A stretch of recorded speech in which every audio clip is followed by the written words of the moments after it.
Good morning, student.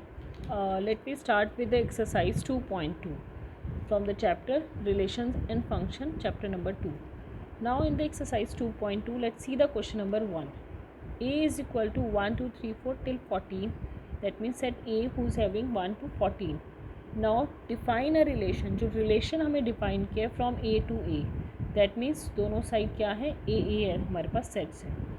And the relation is that the r xy 3x minus y that is equal to 0, where xy belongs to A. Write down its domain, codomain and range. Everything we have to write it down.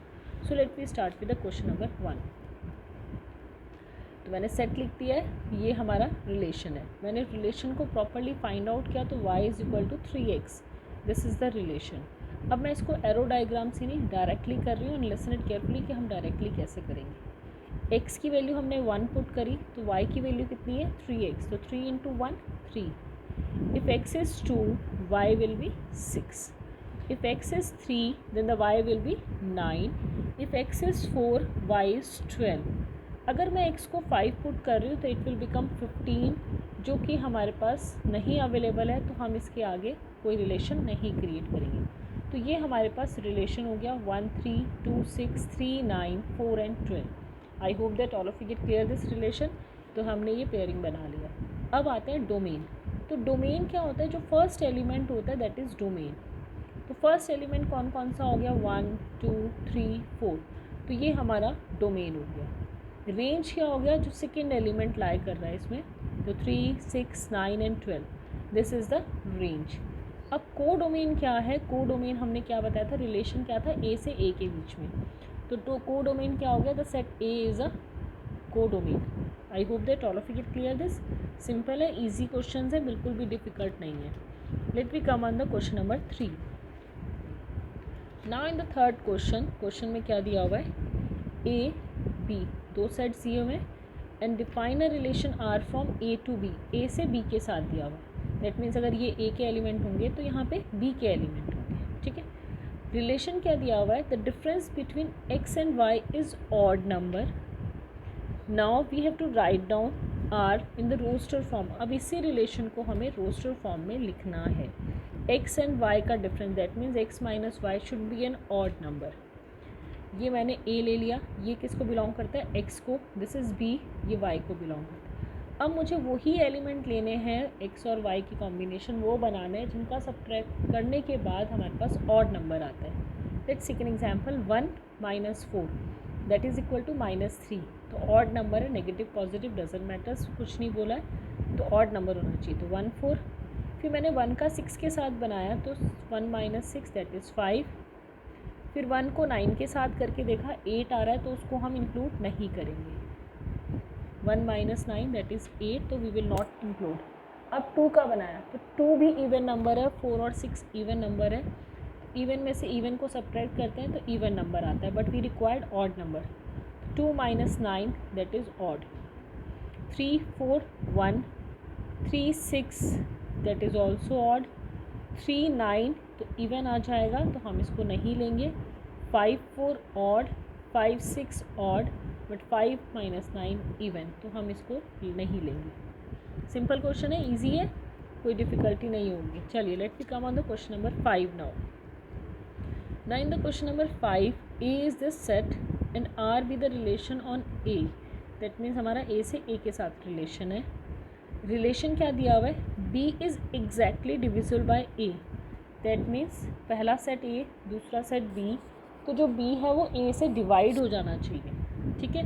Right R in a roster form, find domain and range, ये सब निकालना है. तो सबसे पहले हमें क्या काम करना पड़ेगा, रिलेशन निकालना पड़ेगा. अब नंबर्स ऑफ सेट में कितने कौन कौन से, 1 2 3 4 5 6. चलिए, तो हमने डिवाइड करना है. 1 को 1 से करेंगे तो क्या आ जाएगा, 1 से 1 को करेंगे तो ऑलरेडी डिवाइड होगा. 1 2 से डिवाइड, 1 तो सबसे ही डिवाइड हो जाएगा, 6 तक कर लिया. अब 2 पर आते हैं. 2 1 से नहीं होगा, 2 2 से होगा, 2 4 से होगा और 2 6 से होगा, इवन नंबर से होगा. 3 पर आते हैं. 3 3 से होगा, 3 6 से हो जाएगा. ठीक है. 2 और 4 से नहीं होगा. 4 4 से होगा, 4 और किसी से नहीं होगा, और 6 6 से होगा. तो in this way we have to write it. अब तुम्हें लग रहा होगा इतना सारे नंबर्स आ गए तो डोमेन कैसे निकालेंगे। चलिए डोमेन निकालते हैं। तो फर्स्ट नंबर जहाँ पे रिपीट हो रहा है तो एक ही बार लेना है, तो 1 1 रिपीट हो गया तो 1 आ गया। नेक्स्ट 2 रिपीट हो रहा है तो 2 एक बार आएगा। 3 रिपीट हो रहा है but 3 will come once, then 4 and then 6। Range back side वाले नंबर चेक करेंगे, 1 2 3 4 6 सारे नंबर आ गए क्योंकि यही हमारे पास सेट था ए, तो उसके बियॉन्ड नहीं हम जाएंगे। सो डोमेन और रेंज हमारी इसके अकॉर्डिंग है। And this is roster form, जो उन्होंने रोस्टर फॉर्म में रिलेशन को लिखने के लिए कहा था। चलिए let we come on the next मैं करा रही हूँ क्वेश्चन नंबर 7। क्वेश्चन नंबर 7 में दिया है right the relation R x x cube, x is a prime number less than 10 in roster form. अब रिलेशन क्या दिया, एक्स एक्स क्यूब दिया हुआ है and x is a prime number less than 10। तो प्राइम नंबर लेस देन 10 कौन से हुए, पहले मैं वो लिख लेती हूँ, 2 3 5 7। अब 2 का क्यूब करना है, 3 का क्यूब, 5 का क्यूब, क्योंकि रिलेशन ही ये दिया हुआ है 7 का क्यूब, बस इसको लिख देना है। सोचने में लग रहा था डिफ़िकल्ट है बट ईजी है। चलिए let we come on the question number 9। Question number 9 में दिया हुआ है let R be a relation on Z, Z means integer, defined by R that AB belongs to integer, A minus B is an integer, find the domain and range of R। अब सारा कुछ तो integer ही दे दिया है, तो अगर हम A minus B करें तो भी इंटीजर आना चाहिए। तो डोमेन क्या हो गया, आप कोई भी इंटीजर को इंटीजर से सब्ट्रैक्ट करो तो इंटीजर ही आएगा, तो डोमेन क्या हो गया, इंटीजर हो गया। रेंज भी क्या होगा, क्योंकि हमें इनफाइनाइट नंबर्स हैं तो सारे के सारे इंटीजर्स कहीं ना कहीं इन्वॉल्व हो जाएंगे। तो in this way we have a domain will also be integer number and range will also be an integer number. So in this way we have to do this. I hope that all of you get clear the concept. Thank you student and have a nice day.